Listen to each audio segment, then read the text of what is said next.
এবং এই check and ব্যালেন্সটার জন্যই তো রাষ্ট্রের তিনটা স্তম্ভের মধ্যে চেক অ্যান্ড ব্যালেন্সের জন্যই তো এক্সিকিউটিভ, জুডিশিয়ারি আর লেজিসলেটিভ তিনটা আলাদা স্তম্ভ, তিনটা আলাদা বিভাগ রাখা হয়েছে।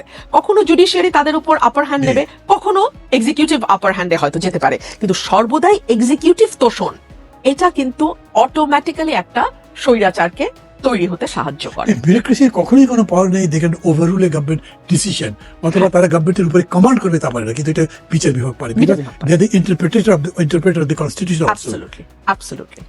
আমরা একটি অভূতপূর্ব অভ্যুত্থান পার করেছি।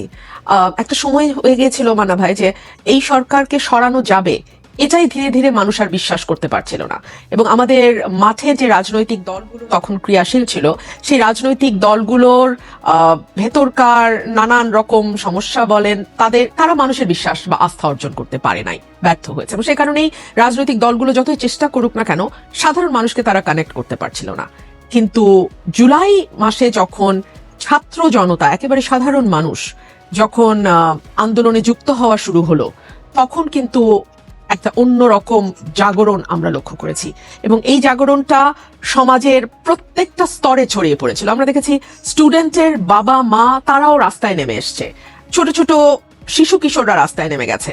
সো এরকম একটা জাগরণ আমার মনে হয় যে বাংলাদেশ খুব নিকট অতীতে দেখেনি। 90-এর পরে, 90-এর অভ্যুত্থানও ঠিক এতটা বিস্তৃত ছিল কিনা আমি জানি না, তবে ছিল না। হ্যাঁ, আপনি জানেন সেটাও এতটা বিস্তৃত ছিল না, কিন্তু 5ই অগস্ট যেটা হলো সেটা খুবই অভূতপূর্ব। এবং তারপরে আমার কাছে মনে হয়েছে যে আজকে এই যে আমাদের হতাশা, যে আমরা যা চেয়েছি তা হলো না, কেবল একটি সরকারের বদলে আরেকটি সরকার আসলো, একটা দলের বদলে আরেকটা দল আসলো, চেয়ারটা একই রইলো, ব্যক্তিটা পরিবর্তিত হলো। এটা তো আসলে আমরা চাইনি। 1500 মানুষ প্রাণ দিল, 20,000-এর উপরে আহত হলো, পঙ্গু হলো, চোখ হারালো, এর বিনিময়ে আসলে একটি দলের বদলে আরেকটি দল রাষ্ট্র পরিচালনার দায়িত্বে গেল, এটুকুই পরিবর্তন। আমার কাছে মনে হচ্ছে যে মানুষের মধ্যে তীব্র হতাশা, আমি হতাশা দেখি। ধরুন নতুন সরকার শপথ নেবার পর 3 মাস পার হলো, সংসদের একটি প্রায় 1.5 মাসের অধিবেশন আমরা অতিক্রম করলাম। আমার কাছে মনে হয়েছে এর আগে 18 সালের পার্লামেন্টে আমি যা দেখেছি একদলীয় শাসন এবং সেই সাথে একটি গৃহপালিত বিরোধী দল, একই রকম ভাবে আমি এই সংসদেও দেখতে পাচ্ছি একদলীয় শাসন এবং সেই সাথে একটি অনুগত বিরোধী দল। এবং আমি যদি বলি বিরোধী দল বা বিরোধী কণ্ঠ হিসেবে এনসিপি যতটা সোচ্চার, আমি কিন্তু জামাতকে সেরকম ভূমিকা রাখতে দেখছি না। এটা হতে পারে যে দীর্ঘদিনের বিএনপির সঙ্গে পথ চলার তাদের যে অভ্যস্ততা, সেখান থেকে বেরিয়ে এসে একটি শক্তিশালী বিরোধী দল হিসেবে নিজেকে সংসদে প্রতিষ্ঠা করবার জন্য যেই ধরনের চিন্তা এবং যেই ধরনের প্রস্তুতির প্রয়োজন হয়, জামাতের মধ্যে আমি সেটা দেখতে পাচ্ছি না। সে কারণে দেখুন, ধরুন বাণিজ্য চুক্তি আমেরিকার সাথে, সেটা নিয়ে আমি ছাড়া কথা বলবার মতন আমি আর কোনো সংসদ সদস্যকে পেলাম না। আমি নোটিশ দিতে পারবো না তো মানা ভাই, দিতে হলে আমাকে আরো 5 জন সংসদ সদস্যের স্বাক্ষর লাগবে সেখানে, সেই স্বাক্ষর তো আমি পাবো না। সো আমাকে পয়েন্ট অফ অর্ডারে দাঁড়াতে হয়েছে।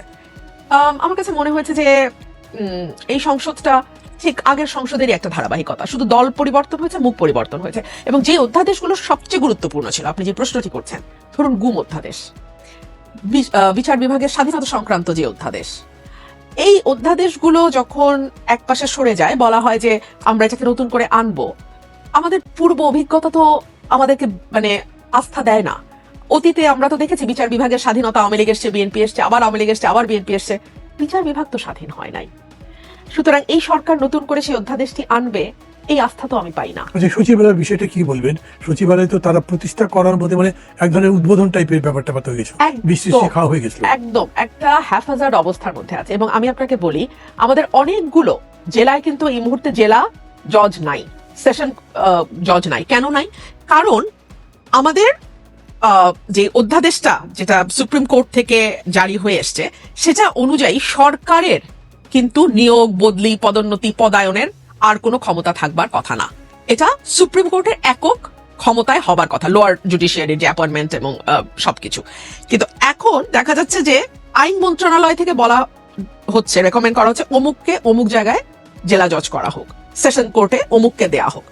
বর্তমান চিফ জাস্টিস খুবই রাইটলি তিনি এই পদায়নটা করছেন না, কারণ তিনি বলছেন যেটা তো শুধুমাত্র সুপ্রিম কোর্টের একক এখতিয়ার, এখানে তো নির্বাহী বিভাগ কথা বলতে পারে না, আইন মন্ত্রণালয় কথা বলতে পারে না, কিন্তু সেটা বলছে। এই যে একটা হ্যাফাজার্ড অবস্থার মধ্যে আছি। আমি একজনকে জিজ্ঞেস করেছিলাম, একজন কর্মকর্তা মন্ত্রী পর্যায়ে, তাকে জিজ্ঞেস করেছিলাম যে এটা আপনারা মানছেন না কেন? আগে তো তখন মানলেন। তারা বলছে দেখেন এখন যেরকম আপনারা মাঝে মাঝে বলেন যে পার্টি বিউরোক্রেসি বা পার্টি অলিগার্কির মতো হয়ে যায়, তখন হয়তো জুডিশিয়ার একটা অলিগার্কি হয়ে যাবে।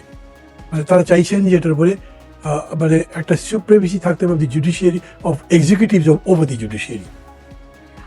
এটা তো চিরজীবনেরই একটা লড়াই যে আমলাতন্ত্র জিতবে না বিচার বিভাগ জিতবে। সে কারণে আপনি দেখবেন সরকারগুলো যেহেতু আমলাতন্ত্রের উপর বিচার বিভাগের চেয়ে অনেক বেশি নির্ভরশীল, আমলাতন্ত্রের বরাদ্দ বাজেটে সবসময় দেখবেন অনেক বেশি। আমাদের বিচার বিভাগের বরাদ্দ কিন্তু অতি অপ্রতুল। কিন্তু বড় বড় সিদ্ধান্ত নেওয়ার সময় তখন কিন্তু বিচার বিভাগের ঘাড়ি বন্দুকটা রাখতে হয়। তত্ত্বাবধায়ক সরকার বাতিল বলেন, তখনও বিচার বিভাগের ঘাড়ি বন্দুক ওঠে। বিচারকদের বয়স বাড়িয়ে একজন বিশেষ বিচারপতিকে তত্ত্বাবধায়ক সরকারের প্রধান করবার যেই চক্রান্ত, তখনও কিন্তু বিচার বিভাগকেই ব্যবহার করতে হয়। সো বড় বিপদে পড়লে তখন বিচার বিভাগের প্রয়োজন হয়, কিন্তু ডে টু ডে লাইফে তো নির্বাহী বিভাগের ভূমিকা অনেক বেশি। সে কারণেই আমলাদের সঙ্গে বিচার বিভাগের জুডিশিয়ারির সবসময় একটা দ্বন্দ্ব থাকে এবং আমলাদের সঙ্গে থাকে সবসময় থাকে। এবং নির্বাহী বিভাগ বা আমলারা তারা ম্যাজিস্ট্রেসি পাওয়ার এনজয় করবে কিনা, জুডিশিয়াল পাওয়ার তাদের থাকবে কিনা, এটা নিয়ে কিন্তু বিচার বিভাগ এবং ব্যুরোক্রেসির মধ্যে একটা দ্বন্দ্ব চিরকালীন রয়ে গেছে।